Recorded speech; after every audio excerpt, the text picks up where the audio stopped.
Good morning, dear students. So, we have already covered our chapter number 1, that was financial statements. Now, today we are going to start a new chapter, that is chapter number 2, financial statement analysis.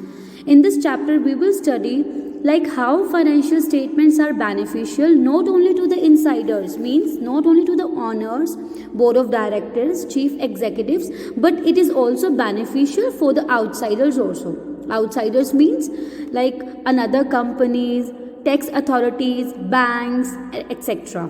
Means the main motive of this chapter is why we make financial statement. What is the main motive to make financial statement, and how we have to take very important economic decisions based on this. Right? You all know that this is not important to just make the financial statement, just see whether we are earning profits or losses, or we are having a good number of assets and less liabilities. The main motive is to check, like if there is loss, then how to improve, how to cover up that loss. If there are profits, then how to increase those profits. So these kind of decisions can only be taken with the help of financial statements, right?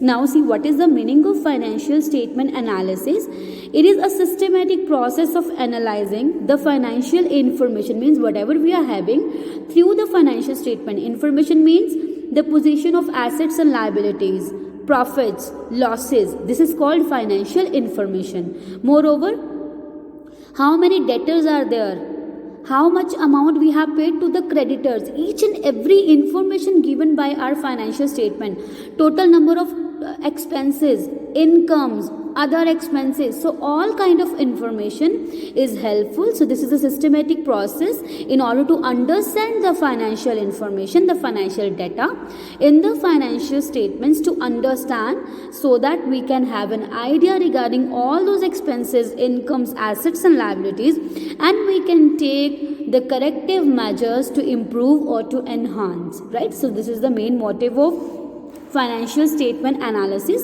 Basically, there are 4 techniques to calculate those amounts that we want. Means whether in order to, like, if you want to have an idea regarding what is the debt equity ratio, so how many debtors are there, so there are some techniques to compare or to analyze. So what are those techniques?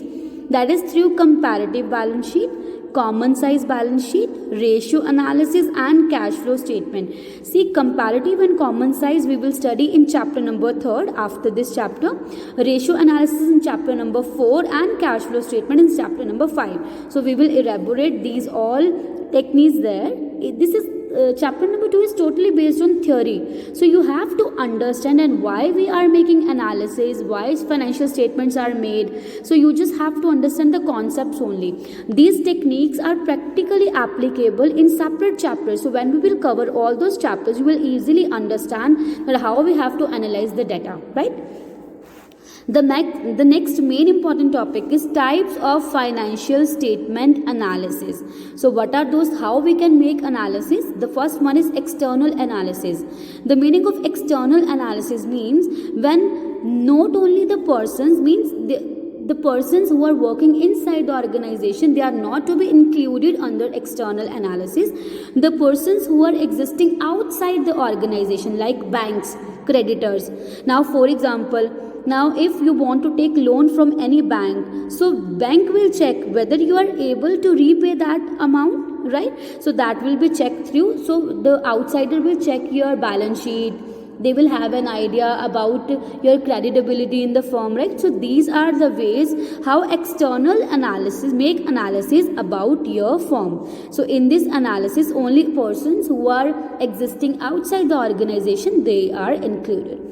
Then is internal analysis. So in internal analysis, the persons who are existing inside the organization, they take important decision. Who are insiders? Like owners, managers, board of directors, like they have to take decisions if there is failures in any part of workers, if there is machinery lacking. So many reasons are there. When there are strategies to be made, important decisions, policies are to be made. So through financial statement, the insiders, the owners and directors can take important decisions through the analysis. Then is horizontal. Horizontal is also called dynamic, and this is based on time series. Why this is called horizontal? Because in this kind of analysis we just make comparisons of our balance sheet with 1 year's balance sheet with another, with last year's. For example, if we are comparing our 2 or 3 years balance sheet, then this is called horizontal analysis or dynamic analysis or time series analysis. Then is vertical. Now if we are making analysis or making comparisons of all the different terms in 1 year's balance sheet. For example, you all know that in the balance sheet there are assets, liabilities, current assets, current liabilities. So if we are making comparisons of all these terms with that, right? Now if we want to see whether our debtors are in greater number or creditors, so if we are making comparison of terms in 1 year's balance sheet, that is called vertical or static analysis. Fine. So these were some types of financial statement analysis. In my next video we will just discuss some other terms. Till then, do practice. Thank you so much.